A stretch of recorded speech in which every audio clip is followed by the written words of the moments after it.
যে তোমাকে ইগনোর করবে, এড়িয়ে চলছে, তাকে তুমি ইগনোর করে চলো। হতে পারে সে তোমার বন্ধু, আত্মীয় স্বজন, পাড়া প্রতিবেশী বা প্রিয় মানুষ। সেই মানুষটা যদি তোমার খুব প্রিয় হয়ও, তাকে বুঝতে দিও না যে তোমার কষ্ট হচ্ছে। কারণ সে যদি বুঝতে পারে যে সে তোমাকে এড়িয়ে যাচ্ছে, ইগনোর করছে বলে তোমার কষ্ট হচ্ছে, তাহলে কিন্তু সে সুযোগ নেবে, তোমাকে আরও বেশি করে ইগনোর করবে, তোমাকে দেখিয়ে দেখিয়ে এমন অনেক কাজ করবে যেটা হয়তো তারও করা উচিত নয়। তখন তুমি সহ্য করতে পারবে না। তাই যখন তুমি বুঝতেই পারবে যে তোমাকে কেউ এড়িয়ে চলছে, পাত্তা দিচ্ছে না, তাকে তুমি বুঝিয়ে দাও যে তুমিও কোনো অংশে কম নও, তোমারও দাম আছে, তোমারও মূল্য আছে।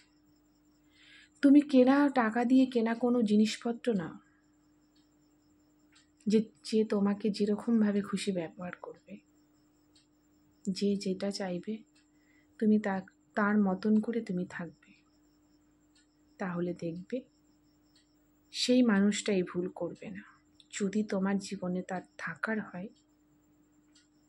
সে তার ভুলটা বুঝতে পেরে তোমার কাছে ফিরে আসবে। আর যদি তোমার সে থাকার না হয়, তাহলে তুমি বুঝবে ও তোমার যোগ্যই ছিল না, তুমি বেঁচে গেছো ওরকম একটা নির্দয় মানুষের হাত থেকে, বা ওরকম একটা নির্দয়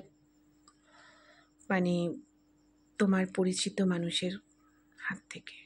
এরকম মানুষের সাথে সম্পর্ক রেখো না, যে নিজের হয়েও তোমাকে ইগনোর করছে, তোমাকে ছোট মনে করছে।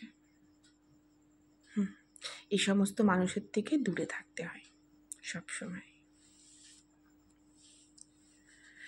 কারণ যারা মানুষকে ছোট চোখে দেখে, আমি তো তাদেরকে মানুষ মনেই করি না।